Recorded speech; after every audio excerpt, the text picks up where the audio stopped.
ಪ್ರೀತಿಯ ವೀಕ್ಷಕರಿಗೆಲ್ಲ ಪ್ರೀತಿಯ ನಮಸ್ಕಾರಗಳು. ನನಗೆ ಒಂದು ಕಮೆಂಟ್ ಬರ್ತಾನೆ ಇದೆ. ಸನ್ನಿ, ಬಾಣಂತಿ ಸನ್ನಿ. ಬಾಣಂತಿ ಸನ್ನಿ ಅಂದರೆ ಏನು ಸುಮ್ಮನೆ ಅಲ್ಲ, ಅದು ಸಾಮಾನ್ಯ ಅಲ್ಲ. ಅಷ್ಟಕ್ಕಿಲ್ಲದೆ ಮಗು ಬಾಣಂತಿನ ಒಂದು ರೂಮಲ್ಲಿ ಮಲಗಿಸಿ ಅದಕ್ಕೆ ಬಾಣಂತನ ಕಟ್ನಿಟ್ಟಾಗಿ ಬಾಣಂತನ ಮಾಡ್ತಾರೆ. ಈ ಕಾಯಿಲೆಗಳೆಲ್ಲ ಬರ್ದಲೇ ಇರಲಿ ಅಂತಲೇ ಕಟ್ನಿಟ್ಟಾಗಿ ಬಾಣಂತನ ಮಾಡೋದು. ಬಾಯಿ ಕಟ್ಟಿ ಬಾಣಂತನ ಮಾಡಿದ್ರೆ ಯಾವ ಕಾಯಿಲೆನೂ ಬರೋದಿಲ್ಲ, ಯಾವ ಇದು ಬರೋಲ್ಲ. ಮಗು ಒಂದು ಸೂರ್ಯಪ್ರಕಾಶ ಎಷ್ಟು ಹೊಳಿತಾ ಇರುತ್ತದೆ ಆ ಥರ ಮಗು ಹೊಳಿಯೋಕ್ಕೆ ಶುರುವಾಗ್ತದೆ ಈ ಬಾಣಂತಿ ಕಟ್ನಿಟ್ಟಾಗಿ ಬಾಣಂತನ ಮಾಡಿಕೊಂಡ್ರೆ. ನಾವು ಹೆರಿಗೆ ಆದಮೇಲೆ ಒಂದು ಬೆನ್ನು ಬೆಚ್ಚಗಿಡಬೇಕು, ತಲೆ ನೆತ್ತಿ ಬೆಚ್ಚಗಿಡಬೇಕು, ಕಿವಿಗಳನ್ನ ಬೆಚ್ಚಗಿಡಬೇಕು. ಅದು ಕಿವಿಗೆ ತಲೆಗೆ ಮಫ್ಲರ್ ಕಟ್ಕೊತೀವಿ ಅಥವಾ ಒಂದು ಬಟ್ಟೆ ಭದ್ರವಾಗಿ ಒಂದು ಬಟ್ಟೆ ಕಟ್ಕೊತೀವಿ. ಬೆನ್ನು ಬೆಚ್ಚಗಿರಬೇಕು ಅಂದರೆ ಒಂದು ಸ್ವೆಟ್ರ್ ಹಾಕ್ಕೊತೀವಿ ಅಥವಾ ಒಂದು ಶಾಲೋ ಒಂದೇನೋ ಒಂದು ಒದ್ಕೊತೀವಿ. ಕಾಲು ಅಂಗಾಲು ಅವುಗಳು ಬೆಚ್ಚಗಿರಬೇಕು ಅಂದರೆ ಒಂದು ಸಾಕ್ಸ್ ಹಾಕ್ಕೊತೀವಿ, ಇಲ್ಲ ಅಂದರೆ ಒಂದು ಚಪ್ಪಲಿ ಒಳಗಡೆ ಹಾಕ್ಕೊತಿರೋದಕ್ಕೆ ಅಂತಲೇ ಹೊಸದೊಂದು ಚಪ್ಪಲಿ ತೊಗೊಂಡು ಇಟ್ಕೊತೀವಿ. ಇಷ್ಟು ರೆಡಿ ಇಟ್ಕೊಂಡಿರಬೇಕು. ಒಂದು ಬಾಣಂತನ ಮಾಡೋದಕ್ಕೆ ಯಾರಾದರೂ ಒಬ್ರು ಇರಬೇಕು. ಯಾಕೆಂದರೆ ಬಾಣಂತಿಗೆ ಹೊಸ ರಕ್ತ ಬರಬೇಕು, ಸೇರಬೇಕು ಅಂದರೆ ಅವಳು ಮಗುನ ನೋಡ್ಕೋಬೇಕು ಆರಾಮಾಗಿ. ಮಗು ಇನ್ನು ಅದು ಮಗುಗೆ ಒಂದು ಗುಟುಕ್ಸೋಕ್ಕೂ ಬರೋದಿಲ್ಲ. ಹಾಲೇನನ್ನ ಹೋಯ್ತು ಅಂದರೆ ಅದು ಗುಟುಕ್ಸೋಕ್ಕೂ ಬರೋಲ್ಲ. ಅದನ್ನೆಲ್ಲ ತಾಯಿ ನೋಡ್ಕೋಬೇಕು ಅವಳು. ಆದರೆ ಅವಳು ಶರೀರದಲ್ಲಿ ಇರೋ ವ್ಯತ್ಯಾಸಗಳನ್ನೆಲ್ಲ ಅವಳು ಸುಧಾರಿಸ್ಕೋಬೇಕು. ಅದರಿಂದ ಅವಳು ಕುಂಡ್ರಿಸಿ ಬಾಣಂತನ ಮಾಡೋದು ಅದಕ್ಕೋಸ್ಕರನೇ. ಇವಾಗ ಸನ್ನಿ ಬಂತು ಅಂದರೆ ಸನ್ನಿ ಬರೋದು ಅಂದರೆ ಯಾವ ಥರ ಬರುತ್ತೆ ಅಂದರೆ, ಬಾಣಂತಿ ಆಗಿದ ತಕ್ಷಣ ಇನ್ನೇನು ಹೆರಿಗೆ ಆಯಿತು, ಮಗು ಆರಾಮಾಗೈತೆ, ನಾನು ಆರಾಮಾಗಿದ್ದೀನಿ ಅಂದ್ಬಿಟ್ಟೇನು ಚೂಡಿದಾರ ಹಾಕ್ಕೊಂಡು ಆರಾಮಾಗಿ ಕೂದಲೆಲ್ಲ ಬಿಟ್ಕೊಂಡು ತಿರುಗ್ತಾ ಇರಿದ್ರೆ ಸನ್ನಿ ಬರದಲ್ಲಿ ಇನ್ನೇನು ಮಾಡುತ್ತೆ, ಕೂದಲು ತುದಿನಲ್ಲಿರುತ್ತಲ್ಲ ಆ ತುದಿಯಿಂದ ಸನ್ನಿ ಏರೋದು ತಲೆಗೆ. ಆ ಕೂದಲು ತುದಿಯಿಂದ ಸೇರುತ್ತೆ ಸನ್ನಿ. ಅಂಗೈಯಲ್ಲಿ, ಬೆನ್ನಲ್ಲಿ, ಕಿವಿನಲ್ಲಿ, ನೆತ್ತಿನಲ್ಲಿ ಸನ್ನಿ ಸೇರೋದು. ನೀವು ಯಾವುದನ್ನು ಲೂಸಾಗಿ ಬಿಡ್ತೀರಾ, ಯಾವುದು ಬೇಡ ಅಂತ ಬಿಡ್ತೀರಾ, ಅಲ್ಲಿಂದ ನುಗ್ಗುತ್ತೆ ಗಾಳಿ ನುಗ್ಗಿ ಮನುಷ್ಯನ ಶರೀರದಲ್ಲಿ ಸೇರಿಕೊಂಡಂತೂ ಬಾಣಂತಿ ಶರೀರದಲ್ಲಿ ಸೇರಿಕೊಂಡು ಈ ಸನ್ನಿ ಶುರುವಾಗುತ್ತೆ. ನಾವು ಎಷ್ಟೇ ಕಟ್ನಿಟ್ಟಾಗಿ ಬಾಣಂತನ ಮಾಡಿಕೊಂಡ್ರು ಯಾವುದೂ ಇದು ರೋಗಕ್ಕೆ ಸಂಬಂಧಪಟ್ಟಿರೋದಿಲ್ಲ. ಇದೊಂದು ರೋಗ ನಿವಾರಣೆ ಆಗಬೇಕು ಅಂದರೆ ಅದಕ್ಕೆ ಔಷಧಿಗಳೇನಿಲ್ಲ. ಗುಣ ಆಗಬೇಕು ಅಂದರೆ ಒಂದು ಹಾಸ್ಪಿಟ್ಲಿಗೆ ಹೋಗಬೇಕು ಆ ಥರ ಏನಿಲ್ಲ. ಒಂದು ಆಯುರ್ವೇದ ಕೊಡಿಸ್ಬೇಕು, ಹೋಮಿಯೋಪತಿ ಕೊಡಿಸ್ಬೇಕು, ಇಂಗ್ಲೀಷ್ ಕೊಡಿಸ್ಬೇಕು, ಆ ಥರ ಏನೂ ಇಲ್ಲ. ಕಟ್ನಿಟ್ಟಾಗಿ ಬಾಣಂತನ ಮಾಡಿಕೊಂಡ್ರೆ ಅದೇ ಒಂದು ಔಷಧಿ. ನಾವು ಕಿವಿಗೆ ಹತ್ತಿ ಒಳಗೆ ಒಂದು ಕರಿಮೆಣಸು ಇರುತ್ತಲ್ಲ, ಅದನ್ನು ಹೊಡಿಬೇಕು, ಓಪನ್ ಮಾಡಬೇಕು. ಓಪನ್ ಮಾಡಿದ್ರೆ 2 ಚೂರಾಗುತ್ತೆ. ಒಂದು ಬೆಳ್ಳುಳ್ಳಿ ಇಲ್ಕನ್ನ ಒಂದು ಚೂರು ಜಿಟ್ಟಿದ್ರೆ ಅದು 2 ಓಪನ್. ಅದನ್ನು ಹತ್ತಿ ಒಳಗಿಟ್ಟು ಹಾಸ್ಪಿಟ್ಲ್ ಹತ್ತಿ ಬೇಡ, ನಾಟಿ ಹತ್ತಿ ಒಳಗೆ ಇಟ್ಟು ಅದನ್ನು ಕಿವಿನಲ್ಲಿ ಇಟ್ಕೊಂಡ್ರೆ ಗುಯ್ ಅಂತ ಎಳಿತಾ ಇರುತ್ತೆ. ಅದು ಒಳಗಡೆ ಇರೋದೆಲ್ಲ ಈಚೆಗೆ ಎಳ್ಕೊಂಬರ್ತಾ ಇರುತ್ತೆ. ಅದು ಸುಮಾರು ನೀವು ಬಾಣಂತನ ಮುಗಿಯೋವರೆಗೂ 5 ತಿಂಗಳು ನೀವು ಅದು ಹೇಳಬೇಕು ಕಿವಿಗೆ.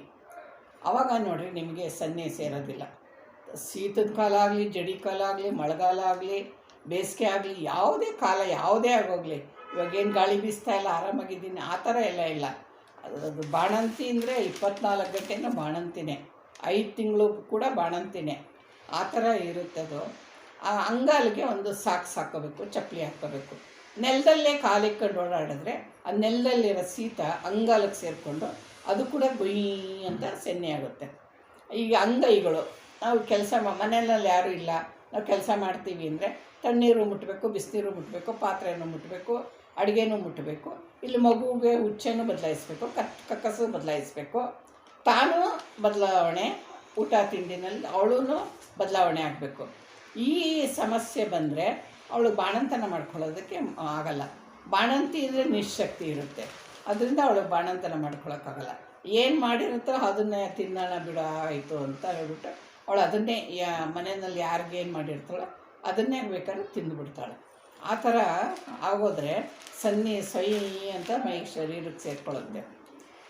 ಬೆನ್ನಕ್ಕೆ ಸ್ವೆಟರ್ ಹಾಕಲಿಲ್ಲ ಅಂದರೆ ಬೆನ್ನಿಂದ ಎಲುಬು ಅಂತ. ಆ ಬೆನ್ನೆಲುಬಿನಲ್ಲಿ ಒಂದು ಸನ್ನಿ ಸೇರ್ಕೊಳ್ಳೋದಕ್ಕೆ ಒಂದು ಜಾಗ ಇರುತ್ತೆ. ಆ ಸನ್ನಿ ಹೋಗಿ ಆ ಬೆನ್ನಿಗೆ ಸೇರಬಾರ್ದು. ಅದಕ್ಕೆ ಬಾಣಂತಿದ್ದೀರ ಅವಾಗಲೂ ಸ್ವೆಟ್ರ್ ಹಾಕ್ಕೊಂಡೇ ಇರಬೇಕು, ಬೆಚ್ಚಗೆ ಇರಬೇಕು. ಒಂದು ಇಲ್ಲ ಸ್ವೆಟ್ರ್ ಹಾಕಲ್ಲ ಅಂದ್ರೂ ಒಂದು ಶಾಲು ಒದ್ಕೋಬೇಕು, ಅಥವಾ ಒಂದು ಇನ್ನೊಂದು ಏನೋ ಒಂದು ಮತ್ತೊಂದು ಏನಾದರೂ ಒದ್ಕೊಂಡೇ ಇರಬೇಕು. ಫ್ರೀಯಾಗಿ ಬೆನ್ನು ಬಿಡೋಂಗಿಲ್ಲ ಅವರು. ಅಲ್ಲಿ ಕೂಡ ಸನ್ನಿ ಸೇರುತ್ತೆ. ಹೀಗೆ ಎಷ್ಟು ಥರದಲ್ಲಿ ಸನ್ನಿ ಸೇರುತ್ತೆ ಅಂತಂದರೆ ಅಷ್ಟು ವಿಧದಲ್ಲಿ ಮೈಗೆ ಸನ್ನಿ ಸೇರುತ್ತೆ. ನೀವು ಯಾವ ಸನ್ನಿ ಸೇರೈತೆ ಅಂತ ನಾವು ಕಂಡುಹಿಡಿಯೋಕ್ಕಾಗುತ್ತೆ ಹೇಳ್ರಿ. ಅದಕ್ಕೋಸ್ಕರ ನಾನು ಹೇಳೋದು ಏನು ಅಂದರೆ, ಕಿವಿಗೆ ಹತ್ತಿ ಒಳಗೆ ಬೆಳ್ಳುಳ್ಳಿ ಮೆಣಸು ಸುತ್ತಿ ಯಾವಾಗಲೂ ಇಟ್ಕೊಳ್ಳ್ರಿ. ನೀವು ಸ್ನಾನಕ್ಕೆ ಹೋದಾಗ ತೆಗೆದು ಬಿಸಾಕ್ರಿ. ಸ್ನಾನ ಮಾಡ್ಕೊಂಬಂದಿದ ತಕ್ಷಣ ಮತ್ತೆ ಬೇರೆ ಹೊಸದನ್ನು ಮಾಡಿ ಕಿವಿಗೆ ಇಟ್ಕೊಳ್ರಿ. ಆ ಕಿವಿಯಿಂದನೇ ಬರಬೇಕು ಸನ್ನಿ ಈಚೆಗೆ, ಬೇರೆ ಯಾವುದರಲ್ಲೂ ಬರೋಕ್ಕಾಗಲ್ಲ. ಆಮೇಲೆ ಜಿಡ್ಡು ಉಪಯೋಗಿಸ್ಬೇಕು ಅಂದರೆ ತುಪ್ಪ ಮಾತ್ರ ಉಪಯೋಗಿಸ್ರಿ. ಬಾಣಂತನ ಮುಗಿಯೋವರೆಗೂ ತುಪ್ಪದಲ್ಲಿ ಮಾಡಿದ ತಿಂಡಿನೇ ತಿಂದ್ರಿ. ತುಪ್ಪ ತಿಂದರೆ ದಪ್ಪ ಆಗೋಗ್ತೀವಿ ಅನ್ನೋದು ಅನುಭವ ಅದು ತೆಗೆದಾಕ್ಬಿಡ್ರಿ. ಅದು ತುಪ್ಪನೇ ತಿನ್ನಬೇಕು. ಆವಾಗ ಎಣ್ಣೆ ಎಲ್ಲ ಎಣ್ಣೆ ಉಪಯೋಗಿಸೋದನ್ನೆಲ್ಲ ತಿನ್ನೋಕೆ ಹೋಗ್ಬಾರ್ದು. ಉದ್ದಿನಬೇಳೆ ತಿನ್ನಬಾರ್ದು. ಉದ್ದಿನಬೇಳೆ ಅಂದರೆ ಹಸಿದು ನಾವು ದೋಸೆಗೆ ಇಡ್ಲಿಗೆ ನೆನೆ ಹಾಕ್ತೀವಿ, ಆ ಉದ್ದಿನಬೇಳೆ ನಾವು ತಿನ್ನಬಾರ್ದು. ಅದೇ ಹುರಿದಿರೋದನ್ನು ರಾಗಿ ಹಿಟ್ಟಲ್ಲಿ ಮಿಷಿನ್ಗೆ ಹಾಕಿಸಿ ಅದನ್ನು ನಾವು ಮುದ್ದೆ ಮಾಡ್ಕೊಂಡು ತಿನ್ನೋದ್ರಿಂದ ನಮಗೆ ಬೆನ್ನಿಗೆ ಶಕ್ತಿ ಬರುತ್ತೆ. ಸೊಂಟ ಭದ್ರವಾಗಿ ನಿಲ್ಲುತ್ತೆ. ಸೊಂಟ ಎಷ್ಟು ಭದ್ರ ನಿಲ್ಲುತ್ತೆ ಅಂದರೆ ಎಷ್ಟು ವಯಸ್ಸಾದ್ರೂ ಕೂಡ ನೀವು ಅಷ್ಟೇ ಗಟ್ಟಿಮುಟ್ಟಾಗಿರ್ತೀರ. ಕಾಲು ನೋವು, ಸೊಂಟ ನೋವು, ಮಂಡಿ ನೋವು ಅನ್ನೋ ಪ್ರಭೇಯನೇ ಬರಲ್ಲ ನಿಮ್ಗೆ. ಹೇಳೋದಕ್ಕೆ ನೀವು ಅಷ್ಟೊಂದು ವೀಕಾಗೇ ಇರೋದಿಲ್ಲ, ಅಷ್ಟು ಗಟ್ಟಿ ಇರ್ತೀರ ನೀವು ಮುದ್ದೆ ತಿನ್ನೋ. ಒಂದು 20 ದಿವಸ ಆದಮೇಲೆ ಮುದ್ದೆ ತೆಳ್ಳಗೆ ಚೆನ್ನಾಗಿ ಬೇಯಿಸ್ಕೊಂಡು 20 ದಿವಸ ಆದಮೇಲೆ ಮುದ್ದೆ ತಿನ್ಬೋದು ಆರಾಮಾಗಿ. ಅದಕ್ಕೆ ಮೆಂತ್ಯ ಹಾಕ್ರಿ, ಜೀರಿಗೆ ಹಾಕ್ರಿ, ಮೆಣಸು ಹಾಕ್ರಿ, ಉದ್ದಿನಬೇಳೆ ಹುರಿದ್ಬಿಟ್ಟು ಹಾಕ್ರಿ. ಒಂದು ಸೇರು ರಾಗಿಗೆ ಒಂದು 1/4 kg ಅಷ್ಟು ಉದ್ದಿನಬೇಳೆ ಹಾಕ್ರಿ. ಒಂದು ಅರ್ಧ ಪಾವನಷ್ಟು ಮೆಂತ್ಯ ಹಾಕ್ರಿ, ಒಂದು ಇಡೀ ಜೀರಿಗೆ ಹಾಕ್ರಿ, ಒಂದು ಇಡೀ ಮೆಣಸು ಹಾಕ್ರಿ. ಇಷ್ಟು ಹಾಕಿ ನೀವು ರಾಗಿ ಮಿಷಿನ್ಗೆ ಹಾಕ್ಸ್ಕೊಂಬಂದು ಮಡಕ್ಕೊಂಡು ಅದರಲ್ಲಿ ನೀವು ಆರಾಮಾಗಿ ಮುದ್ದೆ ಮಾಡ್ಕೊಂಡು ತಿನ್ಬೋದು. ಅಂಬ್ಲಿನೂ ಕೂಡ ಮಾಡ್ಕೊಂಡು ಕುಡಿಬೋದು. ಈ ಥರ ಮಾಡಿರಿ. ಇನ್ನು ಬೇರೆ ತಿಂಡಿ ಅಂದರೆ ರಾತ್ರಿ ಮೆಂತ್ಯ ಅಕ್ಕಿ ನೆನೆ ಹಾಕ್ರಿ. 2 ದೋಸೆ ತಿಂತೀರಾ, 3 ದೋಸೆ ತಿಂತೀರಾ ಅಷ್ಟೇ ತಿನ್ನಬೇಕು. ಅದ್ರ ಮೇಲೆ ತಿನ್ನೋಕೆ ಹೋಗ್ಬಾರ್ದು. ಎತ್ತೊಟ್ಟೆಗೆ ಬಳ್ಳ ಅಕ್ಕಿ ಅನ್ನ ತಿಂದ್ರೂ ಹೊಟ್ಟೆ ತುಂಬೋದಿಲ್ಲ ಅಂತ ಗಾದಿನೇ ಐತೆ. ಅದಕ್ಕೋಸ್ಕರ ಒಂದು ಬಾಣಂತಿ ಒಳಗೆ ತಿನ್ನಬೇಕಾದ್ರೆ ಒಂದು ಲಿಮಿಟ್ ಇರಬೇಕು. ಇಷ್ಟು ತಿಂತೀನಿ ಅಂದರೆ ಅಷ್ಟೇ ತಿನ್ನಬೇಕು. ಅದ್ರ ಮೇಲ್ಪಟ್ಟು ತಿನ್ನೋಕೆ ಹೋಗ್ಬಾರ್ದು. ಅದ್ರ ಮೇಲ್ಪಟ್ಟು ತಿಂದರೆ ನೀವು ಎಷ್ಟು ಬೇಕಾದ್ರೂ ತಿನ್ನೋದಕ್ಕೆ ಇದಾಗೋಗುತ್ತೆ. ಅವಾಗೇನು ಮಾಡ್ತೀರಾ, ದಪ್ಪ ಆಗೋಗ್ತೀರ. ಅದಕ್ಕೋಸ್ಕರ ಒಂದು ಲಿಮಿಟ್ ಇರಬೇಕು. 3 ದೋಸೆ ತಿಂದ್ರಿ, ಚಪಾತಿ ಮಾಡಿದ್ರೆ 2 ಚಪಾತಿ ತಿಂದ್ರಿ, ಉಪ್ಪಿಟ್ಟು ಮಾಡಿದ್ರೆ ಒಂದಷ್ಟು ಉಪ್ಪಿಟ್ಟು ತಿನ್ಬೋದು. ಈ ಥರ ತುಪ್ಪದಲ್ಲಿ ಮಾಡಿಸ್ಕೊಂಡಿದ್ದನ್ನೇ ತಿಂದ್ರಿ. ಈರುಳ್ಳಿ ಆದಷ್ಟು ಕಮ್ಮಿ ಉಪಯೋಗಿಸ್ರಿ. ಈರುಳ್ಳಿ ಉಪಯೋಗಿಸ್ಲೇಬೇಡ್ರಿ. ಬೆಳ್ಳುಳ್ಳಿ, ಮೆಣಸು, ಜೀರಿಗೆ ಇದನ್ನು ಜಾಸ್ತಿ ಉಪಯೋಗಿಸ್ರಿ. ಬೆಳ್ಳುಳ್ಳಿ ಕುಟ್ಟಾಕೋದು, ಕರಿಬೇವಿನ ಸೊಪ್ಪು, ಕೊತ್ತಂಬರಿ ಸೊಪ್ಪು ಅವೆಲ್ಲ ಉಪಯೋಗಿಸ್ರಿ. ಮೆಂತ್ಯ ಸೊಪ್ಪು, ಸಬ್ಬಾಕ್ಷಿ ಸೊಪ್ಪು, ಹೀರೆಕಾಯಿ, ಕ್ಯಾರೆಟು, ಈ ಥರ ನೀವು ಎಷ್ಟು ತರಕಾರಿಗಳನ್ನೆಲ್ಲ ಉಪಯೋಗಿಸ್ಬೋದು. ತರಕಾರಿ ಇಲ್ದೆಲ್ಲ ಪ್ಲೈನಲ್ಲಿ ಏನೂ ಮಾಡ್ಕೊಂಡು ತಿನ್ನೋಕೆ ಹೋಗ್ಬೇಡ್ರಿ. ಮತ್ತು ಹೀಗೆ ಹೊಸ ರಕ್ತ ಕೂಡಬೇಕಲ್ವ ಬಾಣಂತಿಗೆ ಹೊಸ ರಕ್ತ ಕೂಡಬೇಕು ಅಂದರೆ ಅವಳಿಗೂ ಒಂದು ವಿಟಮಿನ್ಸ್ ಬೇಕಲ್ವ.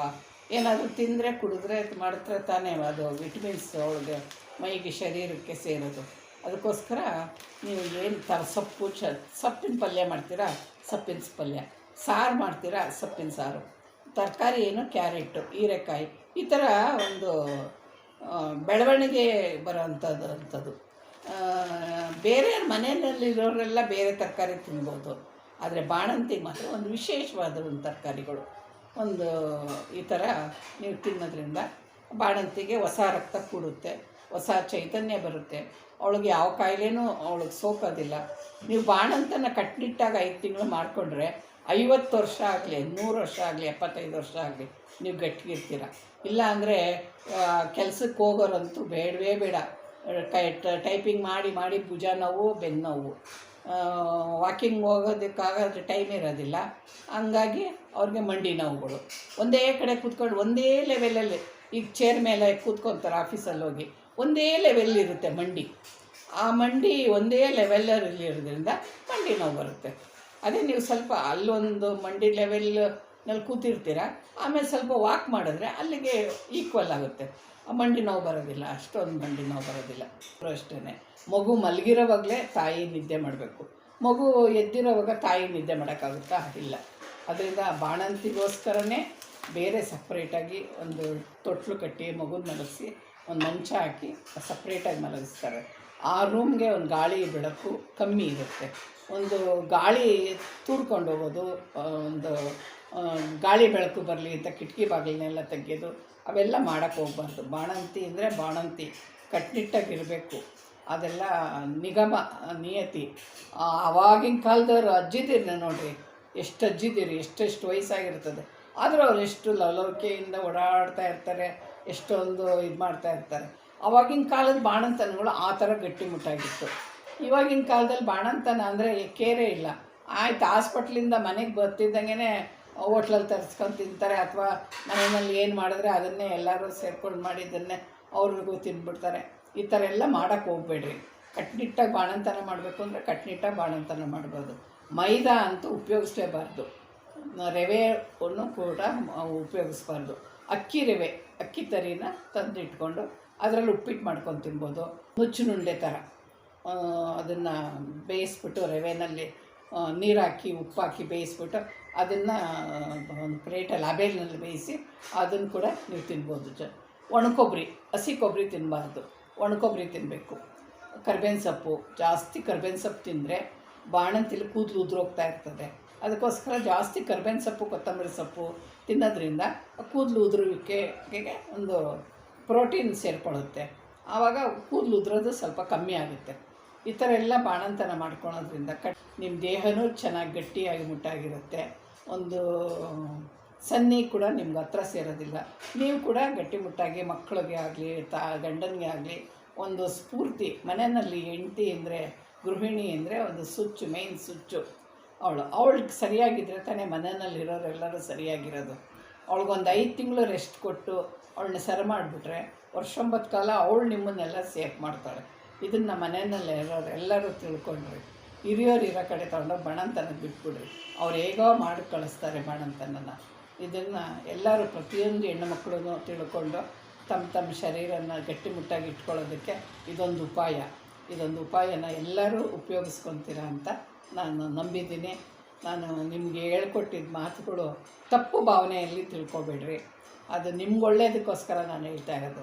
ಸನ್ನಿ ಅಂತಂದರೆ ಅದೇನೆ.